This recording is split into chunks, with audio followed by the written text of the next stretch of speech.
Freddy Fazbear's Pizzeria Simulator is a simple 2D pixel game where you play as Freddy Fazbear and shoot kids with pizzas in their faces. That's it. Many people speculated this will be the next big game in the franchise or something, but honestly, I think Scott was taking the piss. I mean, come on, really? This game? Every other Five Nights at Freddy's installment was a paid game. This one is free. As for the game itself, it's a simple pixel game where you shoot pizzas at kids to feed them. Each level gets more and more difficult, if you will, by simply adding more kids to shoot. Although they do introduce this Shadow Freddy of sorts into the mix. You can stun him with your pizzas, and that stun is actually pretty effective. Then for round 4, the game breaks. Well, I guess the jokes are on us, because this is the next big installment. So, let me just do this intro again. Freddy Fazbear's Pizzeria Simulator is half a tycoon and half a Five Nights at Freddy's game. There is a lot to uncover here since Scott's funny bone started to act up. How about we start with the innocent stuff? Building your pizzeria! For the first time in this franchise, you can build your dream Freddy locale. This is probably the goofiest part about this game, but damn it, it's kind of fun actually. I think the intro is brilliant. It tells you everything you need to know about this job while admiring stylized art with some drops of 1940s propaganda. You have nothing to lose except your college tuition and your basic human rights. Jokes aside, even though this is my favorite part about this game, it has its whack moments and they're crazier than one could think. Like, they encourage you to cut corners because that's good business! And the fact that the crap that you bought on a discount may or may not have a giant animatronic in it, ready to murder you at any second. Like, how come no one noticed anything strange when packaging these things? The way this tycoon works is pretty simple. Browse the catalog for items of interest to purchase, and in blueprint mode, you can go and place said bought items. There are exceptions like the stage where it is automatically placed for you. There's even advertisers willing to pay you to have their products advertised in your pizzeria. This is the true tycoon game experience that Five Nights at Freddy's strives for. See, even this little fella, whose name is Helpy, agrees. There are plenty of items that allow you to playtest them. These playtests are a bunch of minigames that feature a simple task to complete. Or fail. They are fun. They range from picking up a balloon to throw basketballs into the hoop, to select a bunch of ducks sitting in a pond, to breaking Helpy's back. And take that experience and repeat it a million other times, and you get the true Freddy Fazbear Pizzeria Simulator experience that Nights at Five Freddy's strives for. Now take that experience and add gambling into the mix. Yes, this game has essentially gambling. I have a friend who is into gambling. He says any game that has gambling is a good game. Sadly, she's also homeless. There are a couple of indicators that you want to have high numbers for. These represent your establishment after all. We have atmosphere, pretty self-evident, we love a little bit of fun.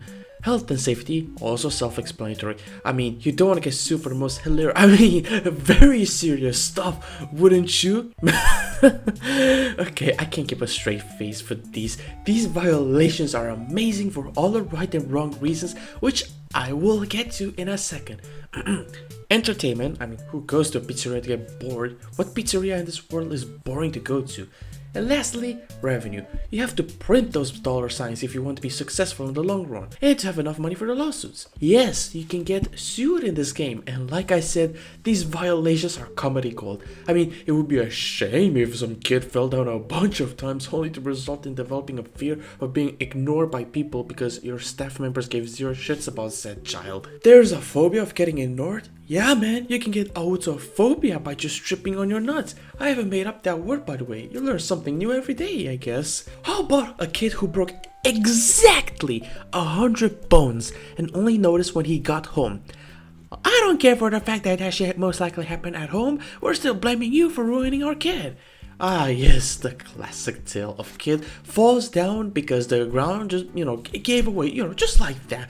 Even though there's supposed to be ground underneath those, but I digress. Or how about food poisoning? Oh, but you do remember the little girl who broke her index finger because the furniture was kinda ass, and because of that, she can't play the itsy bitsy spider ever again. Ooh, how terrific. Nah, but do you remember the girl who witnessed an endoskeleton basically and screamed so much she got trauma that put her in a coma only to wake up completely lobotomized? Like, yes, I also have knowledge on all the hawks and skibbities after I wake up from a coma. So Sigma, Oh, but surely you remember the kid that whined like the whole day and then got then he then he got bitch slapped by an attraction. Remember the girl who twisted her ankle and was irreversibly crippled while her family just developed trauma randomly because their beacon of shine doesn't know how to move? But definitely remember the fact that the bite of 87 happened in this very pizzeria. These are the funniest reasons to get sued. It was so fun to read through these. Like, you can scratch yourself in this pizzeria and still manage to secure a lawsuit. This shit is fucking crazy. The reason why this happens is because you have something called risk. Now, I heard that you can still get sued even with zero risks, but that's pretty unlikely. Risk is basically increasing your odds of getting a lawsuit. But you know what else happens? Facing the animatronics starting with the first night even. Like what? I thought risk meant liability risk, right? Why does that suddenly translate to risk of getting mauled by an animatronic during work hours? I mean, yeah, you know, gameplay, duh, gameplay feature, but in universe, it makes no sense. And I think that's pretty much everything regarding the tycoon aspect of this game. I think it's fun and it's quite quirky. Definitely the best part about this game, and the one thing that I enjoyed myself. Now, on to the part that I don't like, the nights. Without judging these too harshly, although I may or may not help myself, I think the game falters heavily during the nights. Or well, I think these are the nights of the game, I don't know. Nowhere says that it's night 1, 2, 3, like, you know, how we used to be, or whatever. That's just a nitpick. First of all, even after learning how the game works recently, I still have no idea how this game works. So, okay, listen, alright? You are in this pre-cramped room. The monitor makes noises in general, not just when you perform your tasks. There's ventilation and all sorts of nonsense. The thing that you have to do to survive for longer periods is to not make any noises or be more quieter than you were. Let's say you have the ventilation going. Your monitor is on and performing a task. You are currently being extremely loud, like 100%. If you're not doing a task, then it drops at like 70%.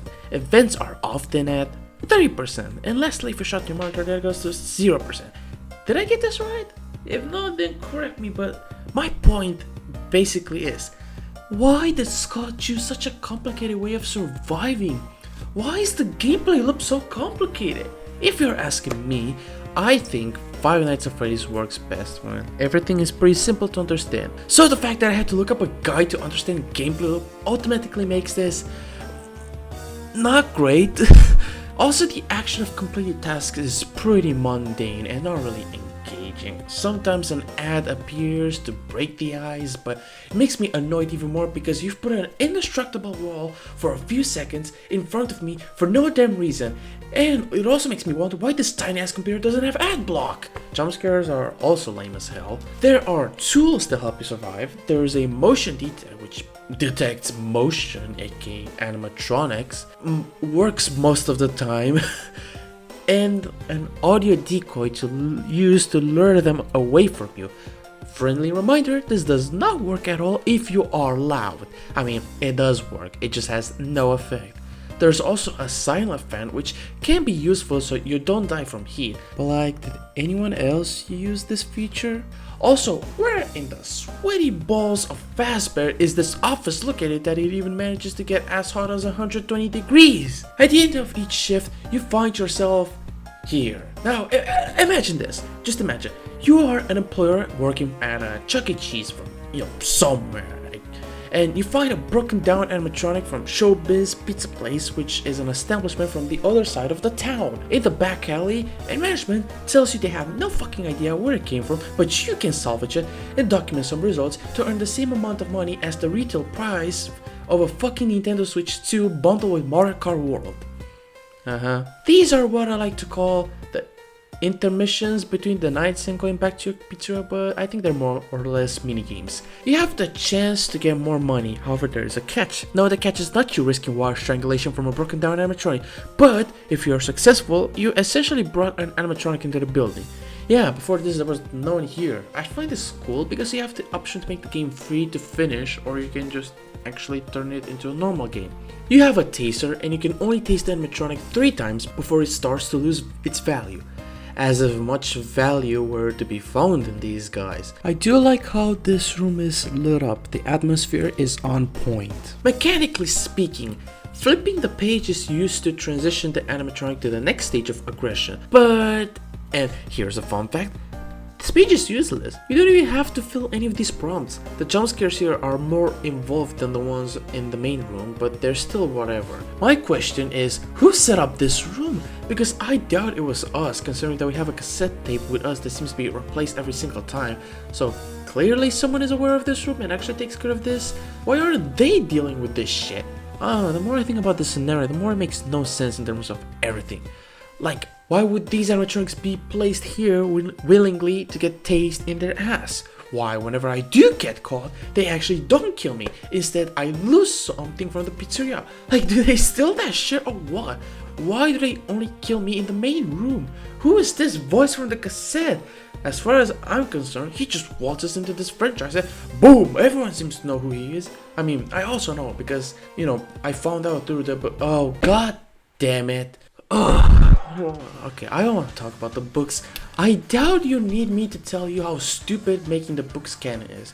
Okay, it's not necessarily dumb, but these books give out, like, important information that is indeed canon, and unless you are your average FNAF fan, then I doubt by simply playing the games, which is what I have done, and which, you know, I criticize these games, you know, in that regard, I could find out about the fact that Cassette Man is actually Henry Emily. To me, that name sounds like a fan name that fans gave to this character, but no, that is indeed official. And when was this specified in any of these games, let alone when was Henry Emily a character in the games before Pizzeria Simulator? That's right, never! Five Nights at Freddy's lore is so fucking dumb and messy at this point. Messy will always be, but they could have avoided the dumb. Like, have you seen the recent games and books and what they have in terms of lore?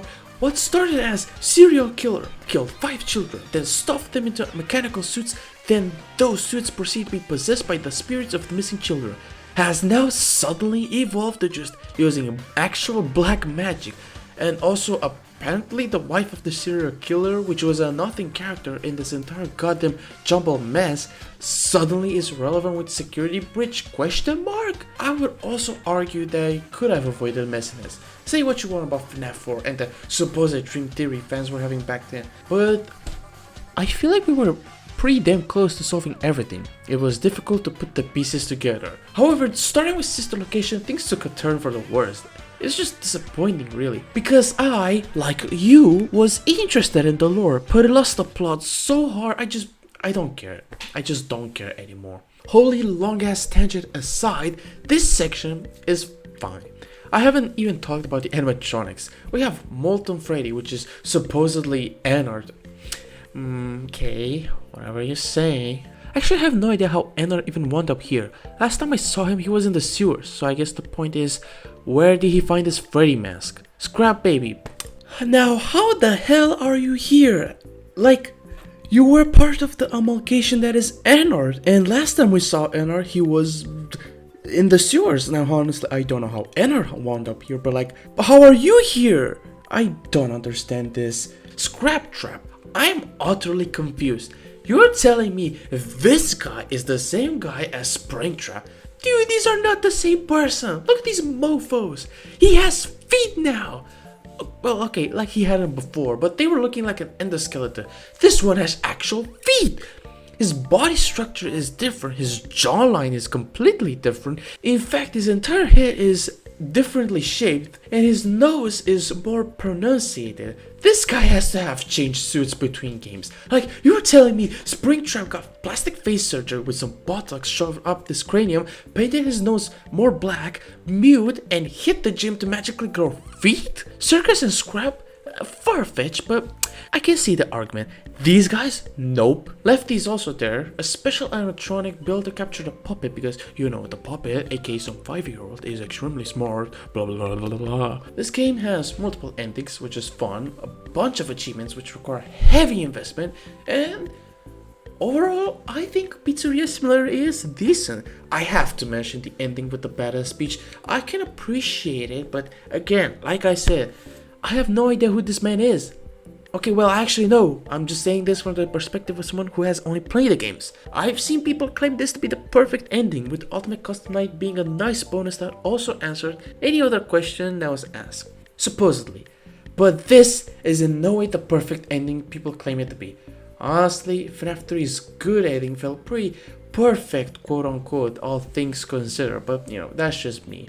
I wish there was a game that bridged Sister Location and Freddy Fazbear's Pizzeria Simulator. And in that said game, you can introduce Henry Emily, so it would not be as jarring as it is right now. That's all I'm trying to say. The secrets here are also pretty interesting, but like every game has its own secret, so what's new? Well, for starters, I think it's a bit too cryptic. For example, the security puppet minigame, a pretty meh minigame on its own. You have to play this shit 4 times to trigger the secret. I'm sorry, but why are you making me play this minigame 4 times?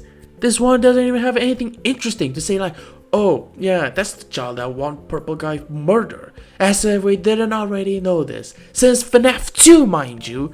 The secret to that one minigame with the cars is intriguing to say the least, and I kinda like how unhinged the secret for the maze minigame is. I can imagine William Afton running over this kid's dog and made a video game of it, and said child actually got good at the game he made, so good that she witnessed this and the cherry on top. I like to imagine that he did all that while wearing a suit because he is that guy. Also, I feel like I have been pretty negligible when it comes to secrets in this franchise, so I wanted to take a second to talk about these.